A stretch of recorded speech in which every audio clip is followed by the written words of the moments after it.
It was a nice warm Friday night.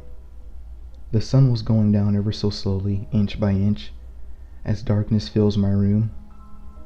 And since the next day I had a date, I had to get some sleep to avoid looking terrible. So halfway through my graceful dreaming, it was interrupted by a faint tapping sound.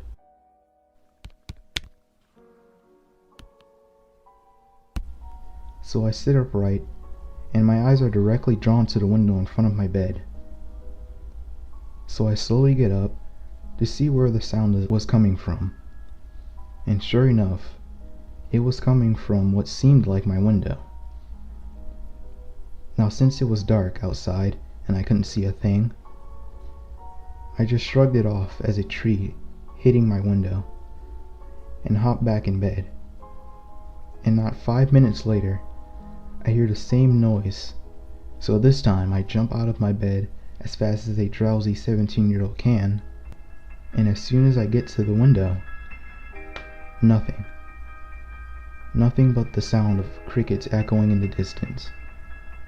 So after a good 15 minutes of me standing there, wondering what the hell was going on, I decided it was all in my head and went back to sleep.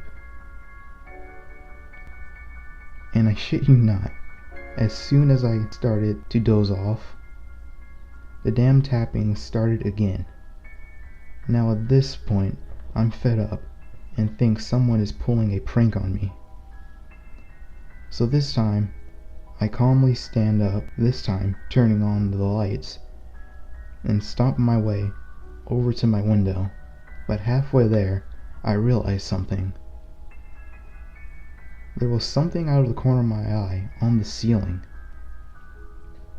I turned to see what looks like a creature, the size of a full-grown human, attached to my ceiling, with bony fingers. In fact, its whole body was bony. Now this is the part that still gives me the chills. When I looked up at the creature's face, it slowly turns its head and looks at me right in the eyes with this strange off smile as it taps the top of my ceiling.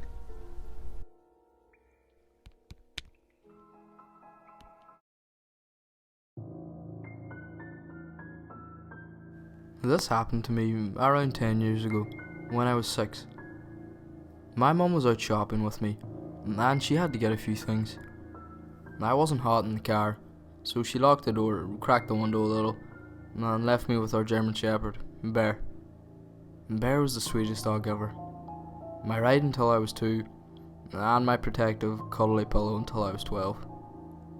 She was asleep on my lap, when suddenly she sat up straight. That's when I realised that a man was near the car. The window was cracked just enough that he could reach his hand in.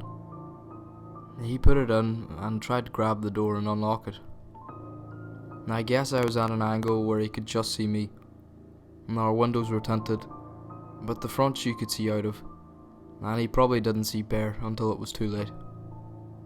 Anyways, he put his hand in, and Bear, our sweet loving dog, just bit him directly on the hand, hard enough I think he broke a few fingers.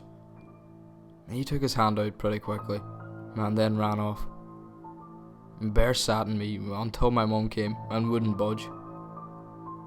My mum flipped when I told her. She hugged me, kissed me, and hurried back home, stopping by Jack in the Box to get Bear some well-deserved hamburger patties. Bear passed away on Christmas Day, 2012. She was the greatest dog ever, and saved my life.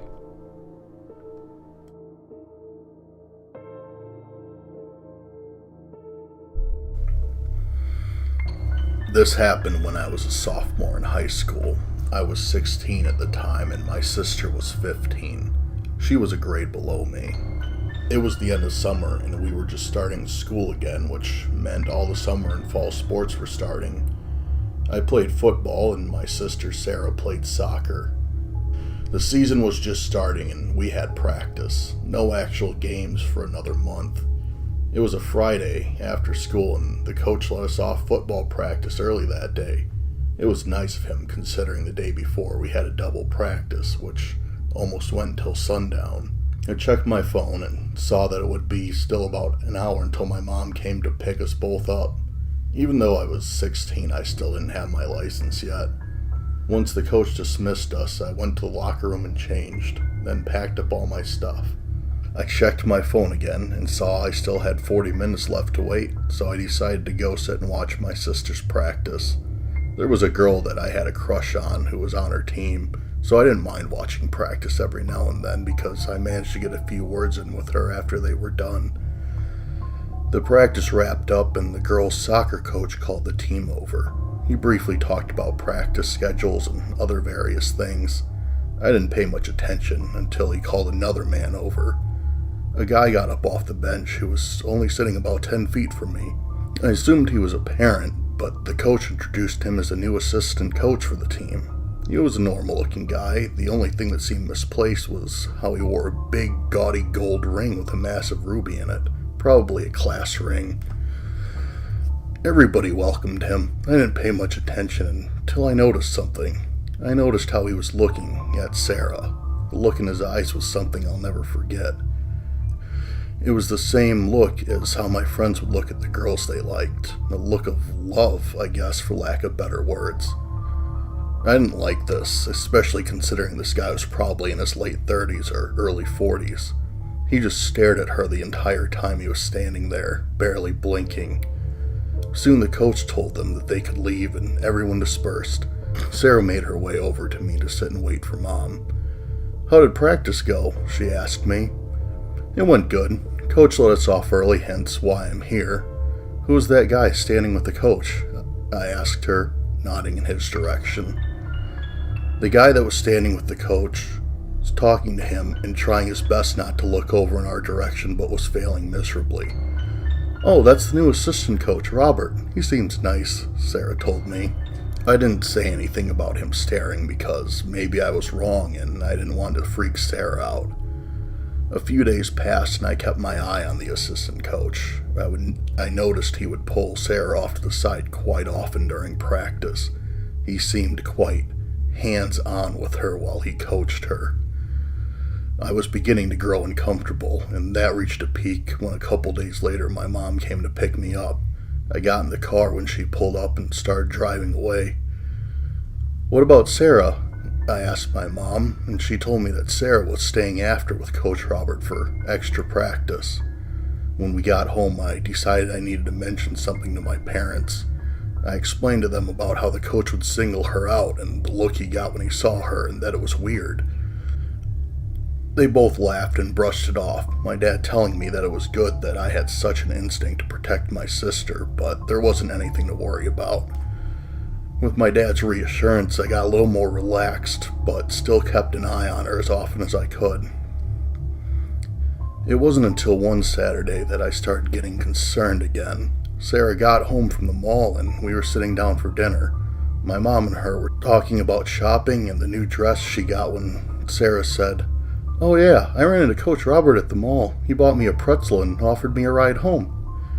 I looked at my dad with a "I told you so" look. He looked back at me and back at Sarah and reminded her never to accept a ride home from anyone other than close friends or family. She told him that she knew and she wasn't going to accept, but she thought it was really nice. Another week passed and it was Friday. My dad had already picked me up and brought me home due to another practice that the coach let us go early. We were sitting outside talking when my mom and sister pulled up. They got out, my sister crying and shaking. "What happened?" my dad asked Sarah. "Tell your father," my mom said to her sternly. Through sobs, my sister explained. She was done with practice and just finished a session with Coach Robert. She went to the locker room to change. The coach entered the locker room and tried to talk to her. She told us he was telling her that he loved her and that they were meant to be together. He tried kissing her and had himself positioned between the door and her so she couldn't leave. She threatened him that if he didn't move, she would scream. And at this, Robert became so upset that she wasn't returning his feelings, that he became violent and started throwing things and punching lockers. She ran out when he had his back turned for a moment and ran straight to my mom's car. At this news, my father became furious. I had seen him mad, but this was a whole new level. The next day, him and my mom went to the school. The principal was there on Saturdays to talk to parents and supervise Saturday detention. But they returned home soon after, and my father was even more angry than before. Apparently, the coach had already gone to the principal and told him that Sarah had destroyed the locker room after she was told she might not be one of the starting players. My father explained what had actually happened, and the principal didn't believe a word.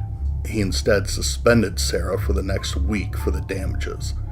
I'm sure it can go without saying, but Sarah quit the team, and after a few other parents heard about the incident, they removed their kids as well. The principal and head coach stood by Robert, claiming these were made-up allegations by a troubled girl. The weeks after, not too much happened, but I started noticing a silver sedan would drive by our house at 5 p.m. on a daily basis, which was weird. Our house was situated out in the country, and our nearest neighbor was about a half-mile away. We lived on a corner. There was a main road and then a gravel road that came off of it. There was nothing at the end of the gravel road. It just ended in a forest preserve that no one ever visited. So it was odd for a car to be making that drive daily. The windows were tinted and I never got a look at the driver. That is until I noticed one day at school in the faculty parking lot, Coach Robert leaving and getting into a tinted silver sedan. It had to be the same car. He was driving by our house now. I told my parents and my dad said he would keep a lookout, but I think Coach Robert must have caught me staring because after this I didn't see the car again. The weekend came and my parents notified us that they were going out of town for the weekend, just to a resort 2 hours away, and they'd be back late Sunday night. As we were 15 and 16, they trusted us home alone for short periods of time. It was Saturday and I had planned to go to my friend's that night. Remember the one neighbor I mentioned earlier that lived a half-mile away? Yeah, that was my friend's house, so it was only a couple minutes to get there by bike. It was almost 8 o'clock and the sun had set. I decided to head over. I told Sarah that she could come with if she didn't want to be home alone. She didn't want to leave as she was going to get on Skype with a guy she liked. I then proceeded to leave. I went out back and got on my bike and started pedaling. But halfway to my friend's house, I realized I forgot the Xbox game I was supposed to bring with me, which was also the entire point of me going over there. I turned around and headed back home, but took a shortcut. It was a small path that cut from the main road through the trees and came out on the side of my house. I got there quickly, dropped my bike on the ground, and went inside. I ran up the stairs and into my room to find the game. That's when I heard a noise. It sounded like a tap on the window from downstairs. I popped my head into Sarah's room, which was across from mine. "Hey, did you hear that?" She had her headphones on, so I went in and tapped her on the shoulder, which made her jump. "Have you heard any weird noises since I've been gone?" I asked. "No, I've had headphones on," she told me. That's when we heard another noise. It sounded like the front doorknob attempting to be turned, but it was locked. "Stay here and lock your door," I instructed Sarah as I went down the stairs.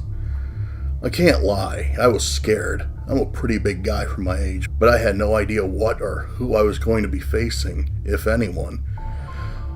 I got to the bottom of the stairs. All the lights in the house were still off. I looked around and stood there waiting to hear something. That's when out of the corner of my eye I caught a glimpse of movement. Our back door had a doggy door mounted to the bottom of it. It was pretty small. We hadn't had a dog since we moved in, but the previous owners had installed it.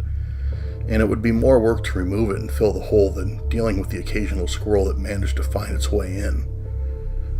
Well, what I saw shocked me. There was an arm sticking through the doggy door and attempting to reach the doorknob. On the hand of this person was a large gold class ring.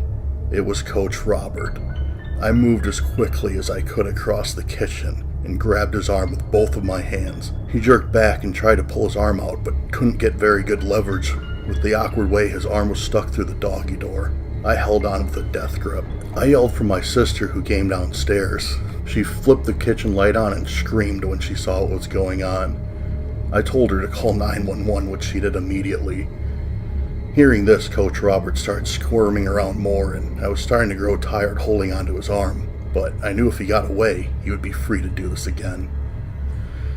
As neither of us saw his face, we couldn't prove it was him.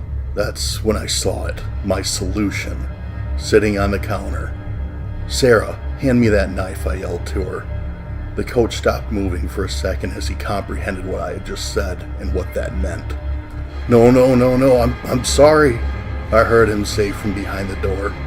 She handed me the knife. I used all my strength and held his hand to the wood. His hand was balled up in a fist, and I took the knife with my free hand and plunged it through his. It made it through the top of his hand easily and severed one of his fingers since his hand was in a fist, before it hit the wood door which it stuck firmly into. I never knew a grown man's voice could reach such high levels as he screamed in pain and continued to scream as he attempted to free his hand from the knife, which did nothing except cause more damage. The police showed up minutes later. They had to wait for the paramedics to arrive before they arrested him to remove the knife from his hand. While they waited, they took both of our statements and called our parents. They found his car down the road. They told us what they think he was doing was waiting there for me to leave the house. And when I left, he tried to enter, but didn't notice that I returned since I went through the woods, so he thought Sarah was alone.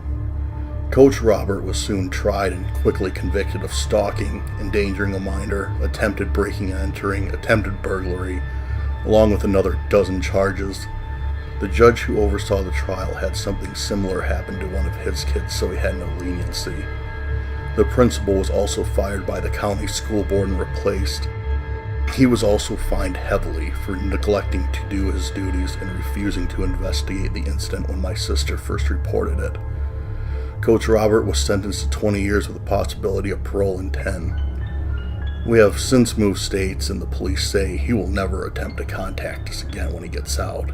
Let's hope Coach Robert stays away, not for my sister's sake, but for his own.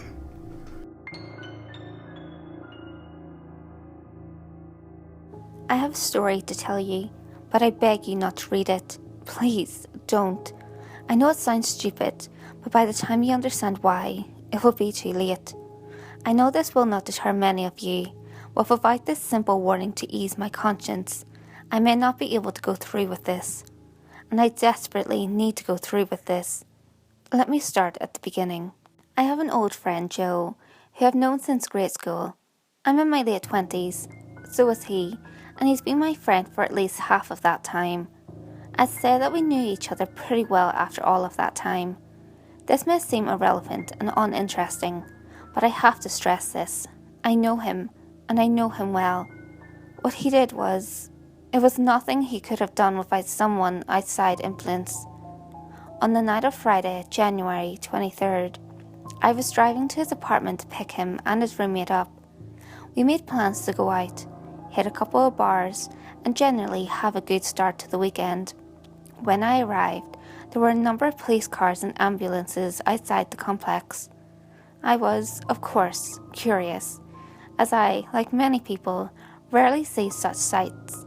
As I got closer, I noticed a body covered in a bag in the street, surrounded by glass and no more than a few feet from a badly dented car.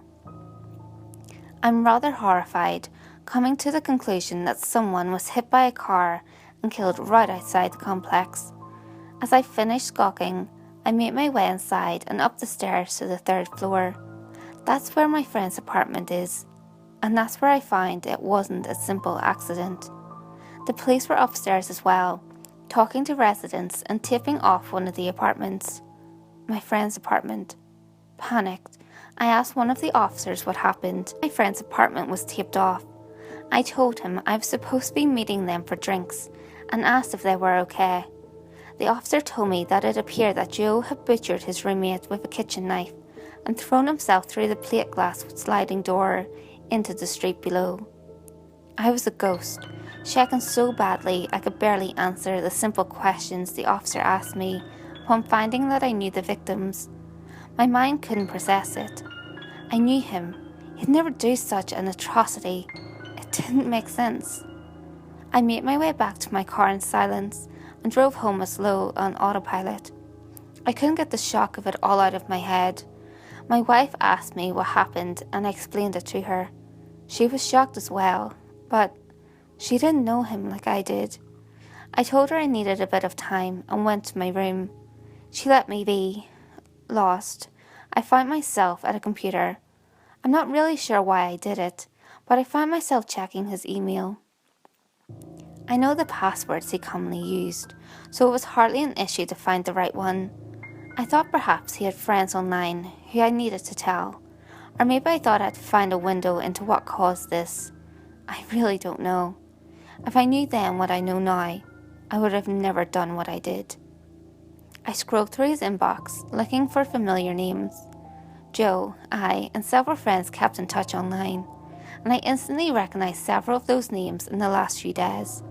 The most recently opened email was what looked like a spam email with an attachment and no other information.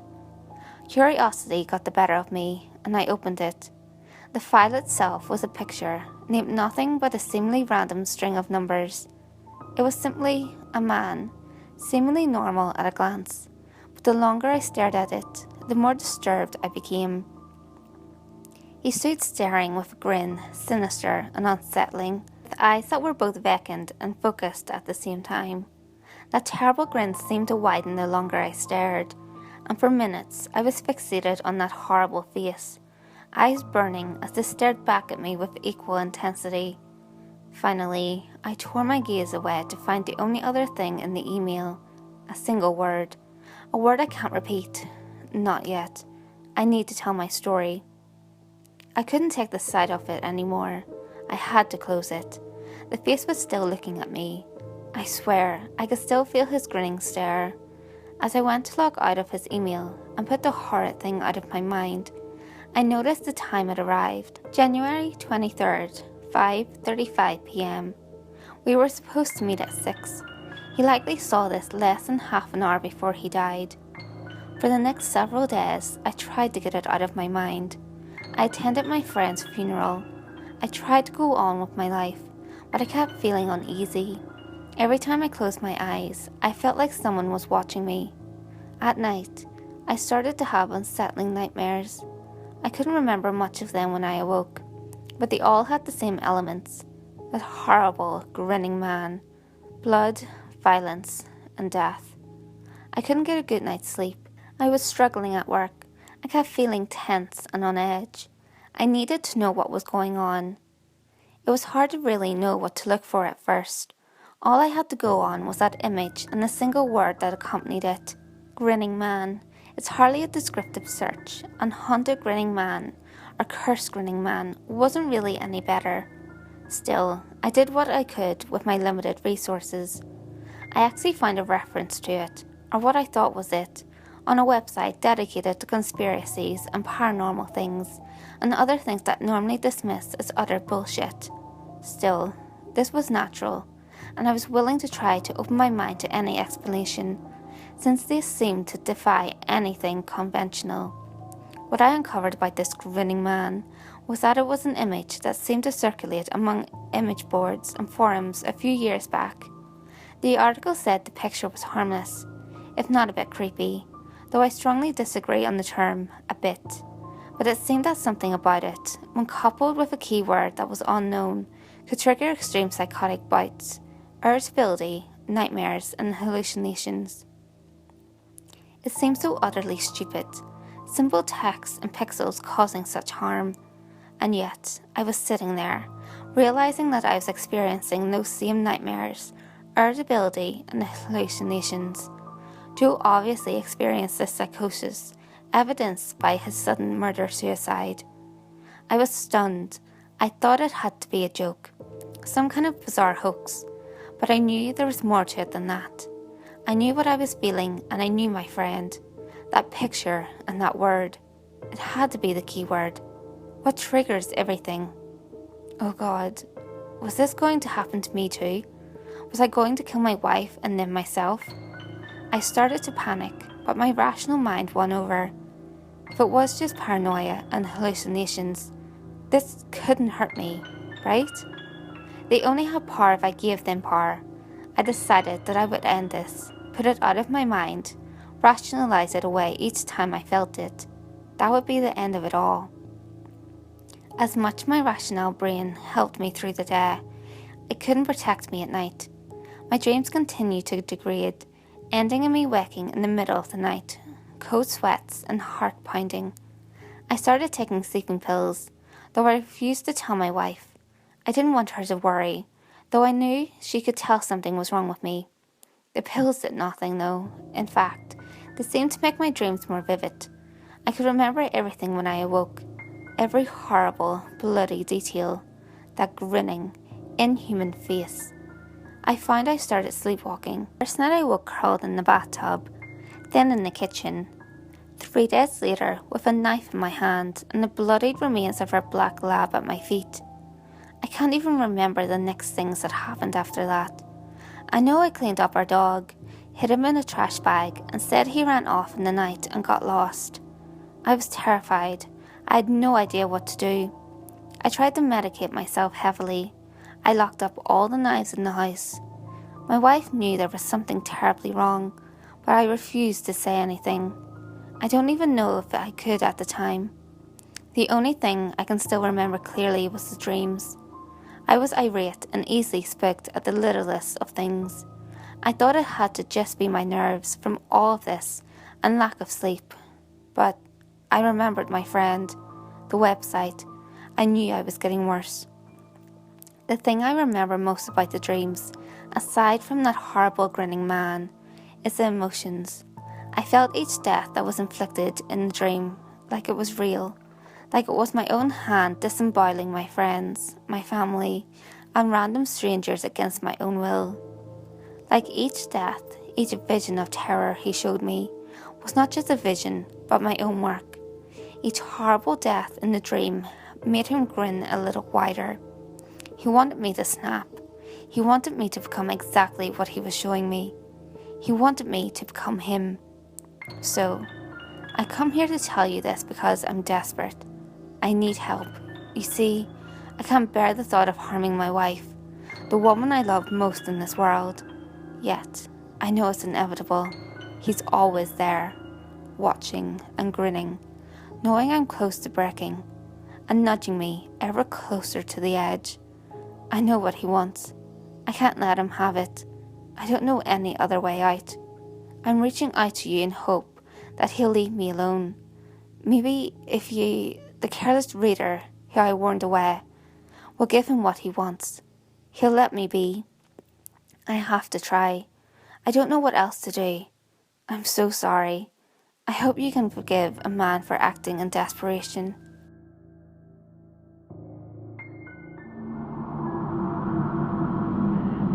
Hey guys, I hope you enjoyed this video. I just want to say thank you to Jack's Nightmares, Horrifying Tales and Dismal Hero for taking part in Collab Week. These guys make some great content.